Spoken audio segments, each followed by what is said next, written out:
All right, welcome to the Gentle Art Podcast with Dunn. Today we have the pleasure of sitting with Brandon Siedman, Professor Brandon Siedman. Welcome to the show. Thank you for having me. Thank you. You know,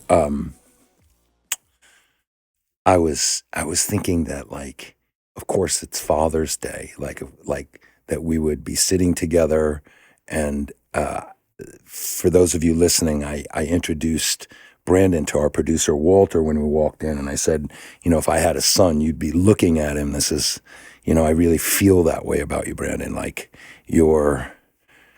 I'm so just. I don't like using the word proud, but in this sense, I will say it. Like, I'm so proud of you. I'm proud of the man that you are, the things that you do, the challenges I've watched you overcome and continue to kind of strive for. And, when we were outside talking, we were talking about the difference between real manhood and being macho. Macho man. And we were kind of laughing about it, but like there is a real difference between like a kind of puffed up version of or facade of what a man should be, and then there's real manhood. And I have to say, I've watched you grow into what I feel is a genuine man, a good man, and I'm very appreciative that you're here. So I'd like to start like at the beginning. Let's talk about your journey into karate. How did you start karate? What was that for you? Go ahead. Sure. Well, first, I feel the same way about the dynamic of our relationship. So thank you so much for saying that. And You mean I'm your son? Wait, are you Darth Vader and I'm Luke Skywalker? Is that what it is? And Thank you, by the way. I love the point that we're talking about so much outside. The difference between masculinity and being macho, and I love it so much because I think that they represent very like the outward expression of two inwardly very opposite things. Yes. Fear and freedom. And I think macho is an expression of fear. And that's something I've learned through you and through the martial arts. And that like true masculinity is expressed through inner freedom.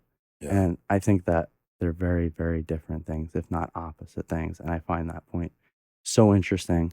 And the martial arts has been very much for me about discovering that for myself. And I think that the nature of it attracts, I'll say, men that are very fearful because it kind of has a promise attached to it that you won't have to deal with this like physical fear anymore. Yeah. And what I think the martial arts culture nowadays does, I think they play into that and they try to sell that. Right. And you never did that with me. You taught me that, like, if you learn martial arts but you don't deal with your fear, you'll just be a very afraid person that could punch and kick and break someone's arm. And that's not a good thing. Right. But if you can deal with it, then you can be someone who lives peacefully and lovingly. And that's what you've taught me about the martial arts. And that's something that I really love about it. I don't think a lot of men will talk about this. And again, I've said this on the last podcast with PJ and Ollie that I can only speak from the male perspective. If there are women listening and you can kind of, I'm sure you can relate in some way, but I wouldn't dare speak from the female position and pretend I know what it's like because I don't. And I don't I haven't been in circles with women so much that they do talk about their fears and they talk about their vulnerabilities, and I think it's more common in those circles than males talking about that. That being said, I can remember really my first blush of real fear happened when I moved to New York City. And I was 6 years old, and I was all alone. And that intense fear followed me. And I did get into the martial arts with the promise of, with like thinking that I could overcome that fear. That was the promise for me. And that's why I think I've tried to generate that in the schools. Um, and the interesting thing is that, like, throughout my teens, my 20s, and well into my 30s, a day did not go by that I was not thinking about constantly, incessantly, the fear I had of other men, like walking down the street, getting into a fight, this one, that one. I mean, it was obsessive, and it was somewhere around 36, 35 years old, and I woke up one day and I was like, oh my gosh, I didn't think about it. I haven't thought about that idea for like a week, and I was like, oh, it's gone. And it was directly related to my my work in the martial arts and the work that I was doing beyond that, and with trying to develop my character. Mm. Th- th- that you're right. I think that a lot of martial arts practitioners, or not martial arts, a lot of people are trying to sell this idea, but there's nothing behind it. It's a brilliant point. So when do you start karate?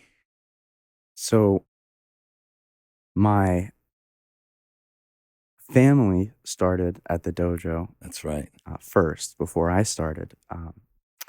And my older brother, 7 years older than me, John, was interested in starting karate. And I think he was 6, so I wasn't born yet. And my mom and my dad would go around Brooklyn looking for a place for him to do karate. And my dad had some boxing But he was a experience. great boxer. Thank you. Yeah. Thank you. I remember doing like boxing. He would put on gloves and box, and I would try to take him down. He clocked the shit out of me, man. He clobbered me. Go ahead. Go ahead. Sorry. Well, uh, back then, they had to, in the 90s, the late 90s, they would have to go around and look in Yeah, person right. for a martial arts school. And my brother was a little kid. He's 6, but he has a great memory. And he tells me, yeah, we would go into these places. And I remember walking out of one place, and my dad looked at my mom and said, your mom could have beat up that guy. And then eventually they found your dojo. Yeah. And I don't think my mom can take you. And they stuck. She could take me. She's She pretty could take tough. me. It's just She's pretty woman. But my brother started training at 6, 7, and then shortly thereafter, my dad started doing Yeah. karate with you, eventually earning his black belt Right. and a second-degree black belt. And before I could even take the class, because you had to be 4 years old to take the class, they had me in a gi. They had me ready to go. I was never forced into taking it, which is why I think I wanted to do it so badly. Like, Right.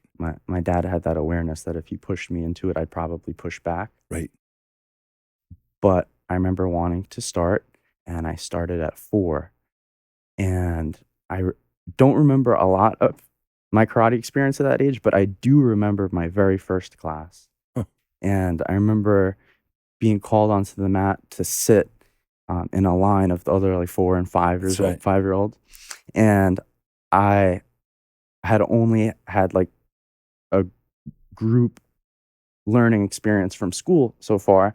And I sat down and immediately I started talking to the person next to me. And I remember the teacher being like, shh, we don't do that here.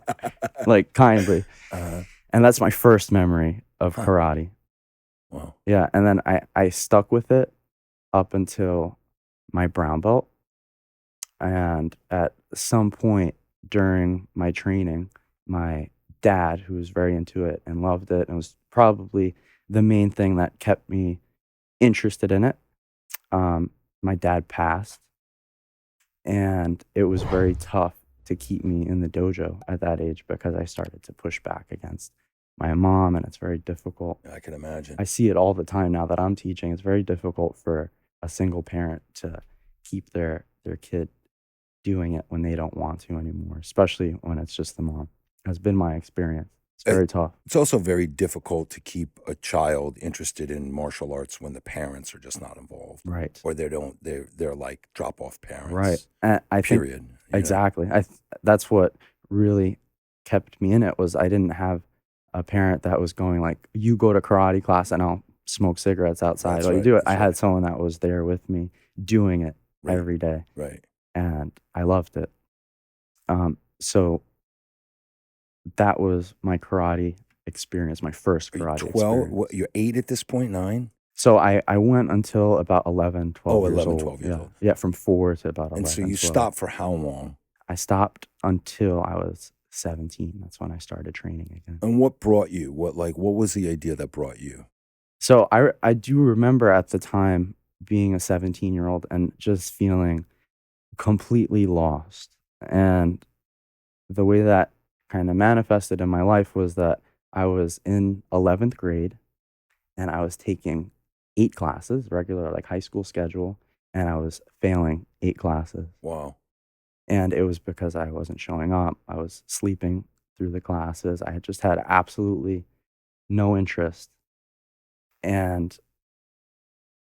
at the time, I remember thinking to myself, I will not spend the rest of my life sitting in some square doing some job that I hate. I had that sense. I don't know if I was able to articulate it at that point, but it kind of guided my decisions. And I can Right. imagine you probably felt the I same knew it exact in the thing. 4th grade. I remember making that decision in the 4th grade. 4th grade. Yeah.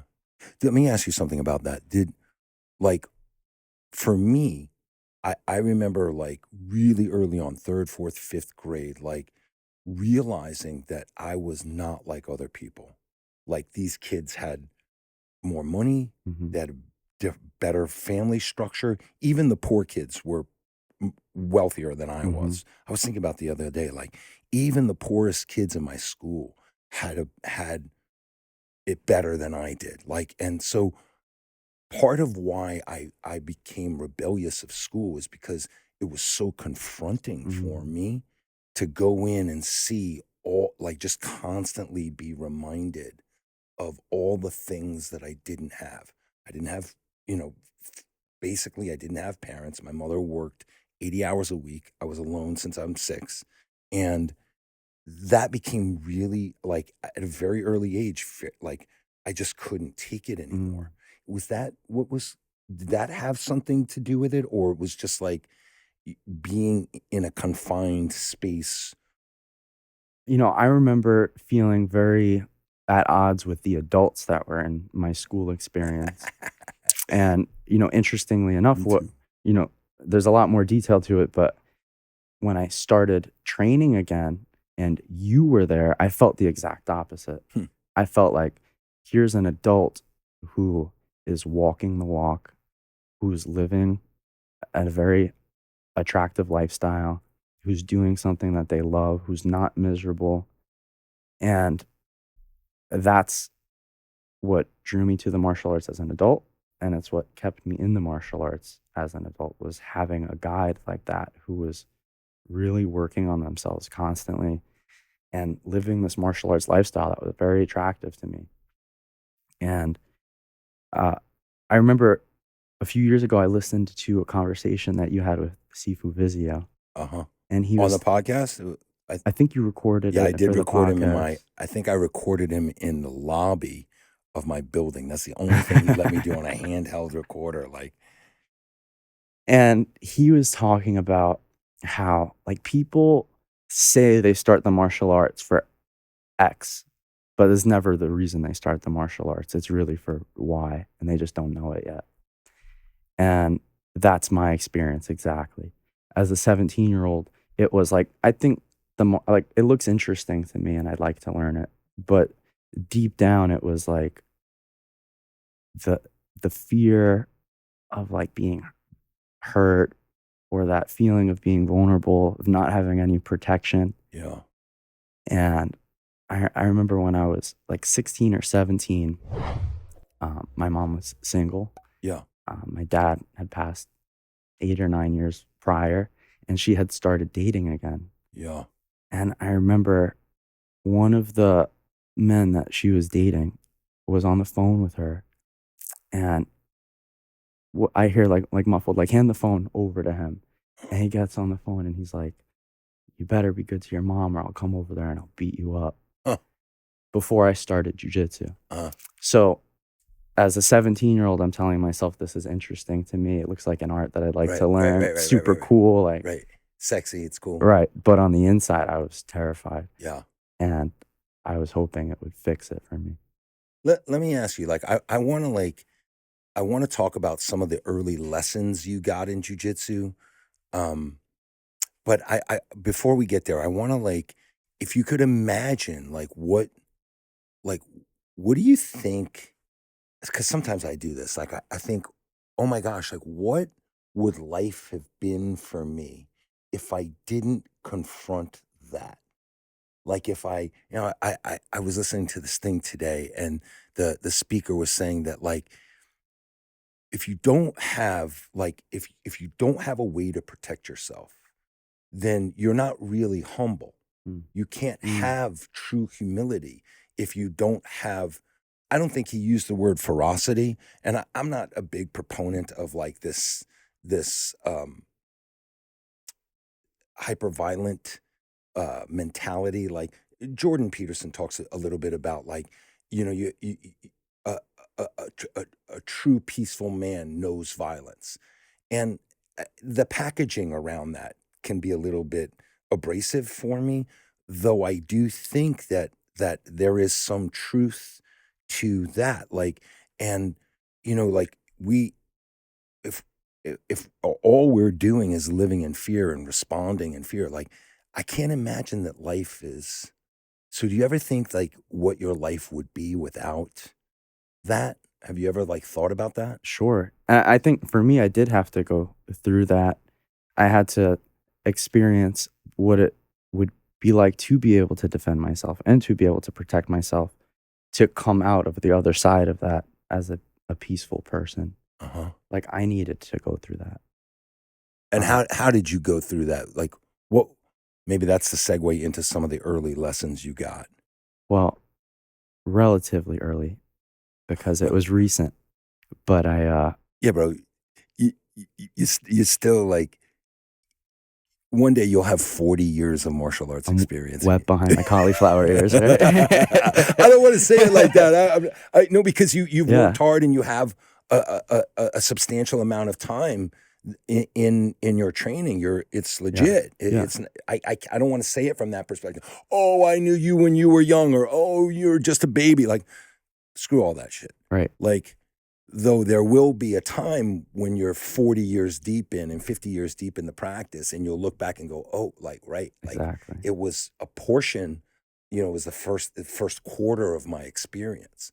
So from that Mhm, perspective, like, exactly. so it From was relatively recent. relatively, early in my practice, because I do plan on doing it forever. Yeah. But I remember, I think I was a brown belt in jiu-jitsu, and a year or 2 ago, I came off the mat and I was like, "Shion, can we talk?"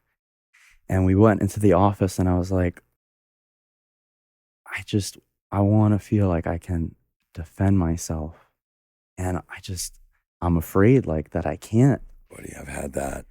I know And that well. that's after maybe, like, 7 or 8 years of training every single day, And we were kickboxing, all of sparring, that we were stuff. training together. I was putting you through the paces. And I still had this feeling like, "Well, I'm not I'm not the best, so there's someone out there that can hurt me," Yeah. because that is the reality of it. And you had a conversation with me which completely shifted my paradigm, where you said, "Okay, Brandon, like, let's play this out. Let's say you are the best and nobody can touch you. Well, what happens when you're 50 or when you're 60 and you just don't have that anymore? Then what happens to your experience? Like, what do you become then when all of that is out the window?" And that completely shifted the way that I looked at my martial arts experience. And I learned a lot from that. I learned that like we as practitioners need to engage in the practice, not from a place of fear, but from a place of loving the practice. That's right. Because all of that other stuff will come to an end, even if I am the best, even if I can handle myself, even if out on the street no one could touch me. Well, what happens when I'm 50 and I'm 60? Then my whole sense of self is gone, right? It goes away with it That's right. when the ability goes away too. And from that moment, it didn't happen in an instant, but it's become a practice of like letting go of those feelings of having to be better than others or comparing myself to others and just practicing because I love the practice. Uh-huh. And so what experientially what are you going through now? Like meaning what's replacing I heard you say letting go and loving the practice, but in a more specific way, like what replaces those thoughts? Do they still come up? Do you still have to deal with them? What do you I think I have a lot of compassion for people that I used to be very afraid of. Oh, wow. And when I see someone that in the past I would have gone like, "Oh, like my guard has to go up." I go like, "Oh, like that person's so afraid that they have to put up this front." And that's been a powerful experience for me. Beautiful. Yeah. And Beautiful. is it something that people can do without the martial arts? Maybe. But I mean, what better way to do it than like to develop the skills and have them, but like live your life as a peaceful person. And while, relatively, I'm just starting the practice and I'm sure I'll go through many other things like this that shift for me. Like that's the way I'm seeing it right now. That's the way I want to do it. Uh-huh. And then I want to help people to do the same thing for themselves too. W- When you became a teacher, what was like your thought? What did you want to teach? Like in the beginning phases of becoming a Well, teacher. so in the beginning phases, when I had just started in jujitsu, really, I was in like the first year. Um, we had never talked about teaching or working at the school or volunteering or anything, but I remember we had just finished a nighttime class, so it's probably about like 9:30 p.m. And the training back then was you would teach a nighttime class that I would train in, and then we would take a minute, grab some water, and then we would train. And some of the black belts would stay and train with you for another hour. So it would end up being like 3 hours of training.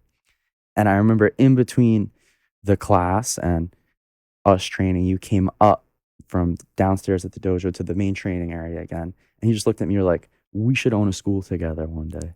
And we had never had a conversation like that prior. We never talked about volunteering. We never talked about dashing and helping out around the school. You just planted the seed right then and there. And I think that what you picked up on was that that's what I really wanted. And you put it out there for me, Were you thinking about that? of course. So where I was going with it was at the time, another way of me going like I'm just not going to do it. Like I'm not going to sit in an office. I'm not going to wear a tie. Yeah. Um was I wanted to cook. I love to cook. Yeah. And I was working in a kitchen in the city at a steakhouse. And in a lot of ways, it was very similar to being in the martial arts. Like it's a lot of practice, it's a lot of work, Discipline. a lot of discipline. Yep. But I remember looking at the chef and thinking in my mind, I remember vividly thinking I could spend every day of my life with this guy, or I could spend every day of my life with Shihan. And I was like, okay, my decision's made. I know what I'm going to do. Huh. And Why? What was it you were seeing with him? What was I don't know. not to belittle him or Right, anything right. like that, but like what was it? It was, I love to be able to think about things that I felt in retrospect and then go like, oh, that's what it was, but I can't. It was a Uh-huh. feeling that I had then, and Uh-huh. it's a feeling that I still have, Like a calling? like a calling. Uh-huh. But I do feel that it's something specific for me to the martial arts and to you also. It's like Thank you. It's there's a pull. Did you know that I worked in a kitchen? I didn't know. Did That I tell you that? no. Yeah, I worked in a restaurant in high school called Hemingway's. And I thought too that I would like to be a chef. My dad was a chef in the Navy, and he could really cook. And I was a fledgling foodie. And I remember looking at the chef in a very similar way. And what I saw was a very dominant, very misogynistic alcoholic Mm. that was using his platform and his status to really be a motherfucker. I saw him like be really inappropriate with women, and it was like, it was very intense. It was very, very intense to see the dynamics play out. And I didn't have the same distinction. Like, I didn't say like, oh, I could spend my life doing this or spend my life doing that. But like, I knew then and there, like, I couldn't be in that, certainly in that kitchen. It drove me out. It drove that idea out of me. So fascinating that we had that. Mm-hmm. Did you find him to be like domineering? Mm-hmm. Yeah. Yeah. I mean, I guess leadership, there is leadership, and then there's abuse. You know what I mean? Mm-hmm. I found that chef to be abusive. You know? Yeah. I think you hit the nail on the head. It was someone who was like asserting their power Yeah. in some inappropriate ways. Yeah. And it wasn't anything that was too over the top, but it just also wasn't very endearing to me either. Uh-huh. Uh-huh. You know? And the lifestyle, it wasn't I didn't feel like they were really living that pure artistic lifestyle. It was kind of like a job for a lot of them, which Yeah. I'm sure is something that comes from the top down. Yeah. And there was a lot of drinking and a lot of like, you know, just people there for a paycheck.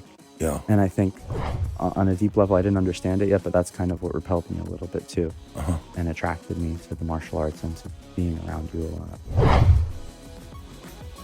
Thank you for listening to the Gentle Art Podcast. Please share, rate, and review. And if you have any questions or you'd like to reach out, please contact us at the GentleArtPodcast@gmail.com, or contact us on Facebook, Instagram, and Twitter, or thegentleartpodcast.com.